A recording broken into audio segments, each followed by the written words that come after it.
Praise the Lord.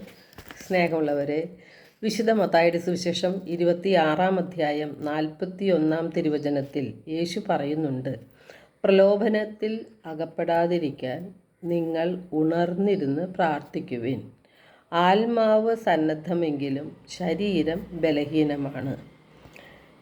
തിന്മ നിറഞ്ഞ ഈ യുഗത്തിൻ്റെ പ്രലോഭനങ്ങളിൽ അകപ്പെടാതിരിക്കാൻ പ്രാർത്ഥന കൊണ്ട് നമ്മുടെ മനസ്സിനെ ശക്തിപ്പെടുത്തണമെന്ന് കർത്താവ് നമ്മെ ഓർമ്മിപ്പിക്കുകയാണ്. തിന്മയുടെ ശക്തിയെ നേരിടുവാൻ പ്രാർത്ഥന ആവശ്യമാണ്. വിശുദ്ധ മാർക്കോസിൻ്റെ സുവിശേഷം 9-ാം അധ്യായം 29-ൽ യേശു പറയുന്നു, പ്രാർത്ഥന കൊണ്ടല്ലാതെ മറ്റൊന്നുകൊണ്ടും ഈ വർഗം പുറത്തു പോവുകയില്ല. അപ്പോൾ തിന്മയുടെ ശക്തി, അതിൽ നിന്ന് നാം വിടുതൽ പ്രാപിക്കണമെങ്കിൽ പ്രാർത്ഥന നമുക്ക് ഒഴിച്ചുകൂടാൻ പറ്റാത്തതാണ്.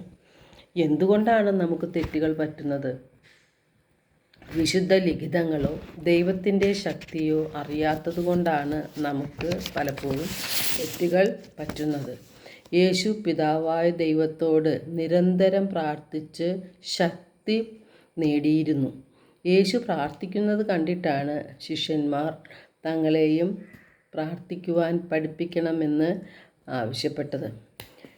യേശു ശിഷ്യന്മാരെ പഠിപ്പിച്ച പ്രാർത്ഥനയുടെ ആദ്യ ഭാഗത്ത് പിതാവിനോട് അപേക്ഷിക്കുന്നത്, അങ്ങയുടെ നാമം പൂജിതമാകണം, അങ്ങയുടെ രാജ്യം വരണം, അങ്ങയുടെ തിരുമനസ്സ് സ്വർഗത്തിലെ പോലെ ഭൂമിയിലും ആകണം എന്നാണ്.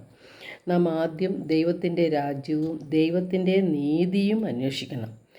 ദൈവത്തിൻ്റെ ഹിതം നിറവേറുവാനാണ് നാം പ്രാർത്ഥിക്കേണ്ടത്. നാം എല്ലാവരും പ്രാർത്ഥിക്കുന്നവരാണ്. നാം പ്രാർത്ഥിക്കുന്നത് നമ്മുടെ ഇഷ്ടം നിറവേറ്റി തരണം എന്നാണ് നാം പറയാറ്. നമ്മുടെ ആഗ്രഹങ്ങൾ സാധിച്ചു കിട്ടുവാൻ, നാം ആഗ്രഹിക്കുന്ന രീതിയിൽ കാര്യങ്ങൾ നീങ്ങുവാനായിട്ടാണ് നാം പ്രാർത്ഥിക്കുന്നത്. നാം ചോദിക്കുന്നതും പ്രാർത്ഥിക്കുന്നതും അത്തരത്തിലായതുകൊണ്ട് പലപ്പോഴും നമ്മുടെ പ്രാർത്ഥനയ്ക്ക് ഉത്തരവും നമുക്ക് ലഭിക്കാറില്ല. ദൈവഹിതം എന്താണോ അതെന്നിൽ നിറവേറട്ടെ എന്ന് പ്രാർത്ഥിക്കുമ്പോഴാണ് നമുക്ക് ആത്മധൈര്യം കിട്ടുന്നത്.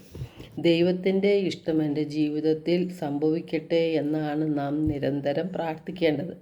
യേശു പറഞ്ഞിട്ടുണ്ട്, നിങ്ങൾ പ്രാർത്ഥിക്കുമ്പോൾ നിങ്ങൾക്ക് ആരോടെങ്കിലും എന്തെങ്കിലും വിരോധമുണ്ടെങ്കിൽ അത് ക്ഷമിക്കുവിൻ എന്ന്. നമ്മെ വേദനിപ്പിച്ചവരോട് ക്ഷമിച്ചുകൊണ്ട് ആത്മാർത്ഥമായി അവർക്ക് നന്മകൾ ചെയ്തുകൊണ്ട് നാം പ്രാർത്ഥിക്കുമ്പോൾ നമ്മുടെ പ്രാർത്ഥനയ്ക്ക് വേഗം ഉത്തരം കിട്ടുകയും നമ്മുടെ പ്രകാരം കാര്യങ്ങൾ നീങ്ങുകയും ചെയ്യും. നാം പ്രാർത്ഥന വഴി മനസ്സിനെ ശക്തിപ്പെടുത്തി എടുക്കുകയാണ് വേണ്ടത്.